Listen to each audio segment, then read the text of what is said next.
Halo, di video ini saya ingin membahas sedikit tentang cara saya untuk menentukan harga atau rate untuk freelance ya, karena ada banyak sekali yang tanya tentang hal ini. Dude, it should be F, not V.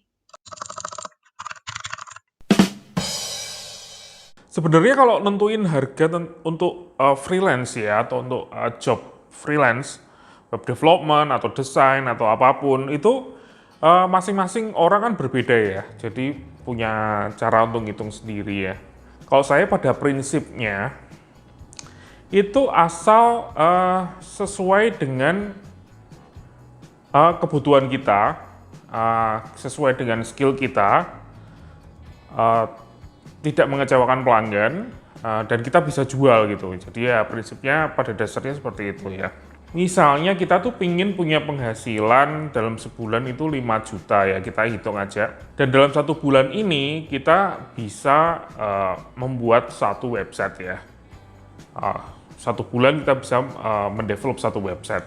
Berarti ya minimal dari hasil bersih yang kita dapatkan itu ya 5 juta itu. Jadi itu sudah harga minimal yang kita bisa. Tinggal kita itu bisa nggak sih jualan dengan harga 5 juta itu gitu ya. Kalau misalnya dalam sebulan kita bisa mengerjakan 2 website dan target kita untuk penghasilan kita itu adalah minimal dari penghasilan kita itu adalah 5 juta, berarti ya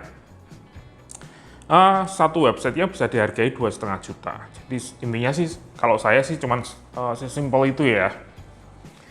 Tinggal yang minimalnya dari hasilnya kita itu berapa gitu loh. Tinggal dari kita sendiri, kita tuh pingin dapat hasil berapa yang kita anggap sebagai minimal. Ketika nantinya jumlah minimal ini sudah masuk ya, tentunya sebagai seorang manusia kita juga pasti ingin lebih kan ya. Nah kalau kita ingin lebih, saya kok hasilnya kok 5 juta terus sudah 3 bulan ini, saya ingin hasilnya jadi 7,5 juta atau ingin jadi 10 juta misalnya. Ya kita tinggal naikkan harga sesuai dengan harga yang kita punya. Dan tentunya kita harus punya kemampuan juga untuk mendukung ini, misalnya kemampuan untuk menjual jasa dan produk kita. Jadi intinya gitu, bisa jual atau enggak. Kalau Anda belum bisa jual, berarti Anda harus belajar cara untuk jual produk ini, gitu ya. Pertanyaan lain yang sering ditanyakan itu juga adalah, kalau misalnya ada yang nawar gitu ya, misalnya kita harganya 10 juta, terus untuk buat website kita sudah bikinin proposal, atau bikinin penawaran dan harganya 10 juta gitu ya. Dan ditawar sama klien kita, kalau 10 juta kemahalan, saya adanya budget 5 juta. Itu kita terima atau tidak gitu ya. Itu ya sekali lagi terserah dari masing-masing freelancer itu sendiri ya.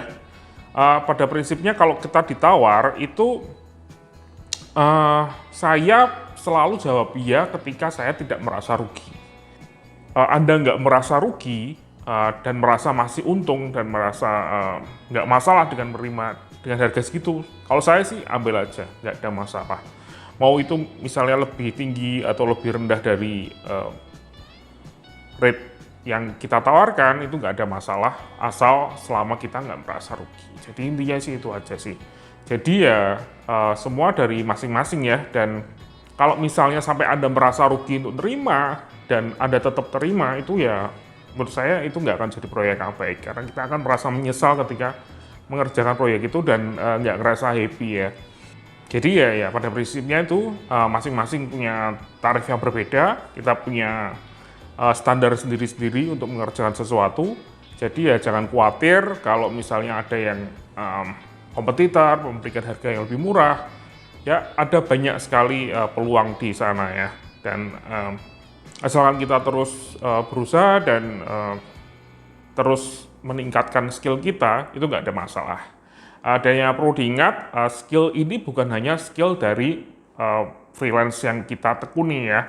Dalam arti kalau misalnya desain, kita skill desainnya, kalau misalnya development, kita skill coding misalnya. Tapi juga skill-skill lain misalnya seperti skill marketing, gimana cara kita memasarkan produk dan jasa kita, skill komunikasi dengan klien, skill negosiasi harga, itu sangat penting ya untuk kita tingkatkan terus ya.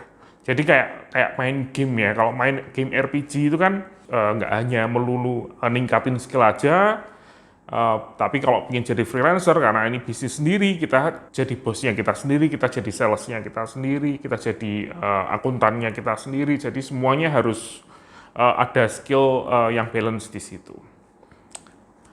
Sekian dari saya, terima kasih.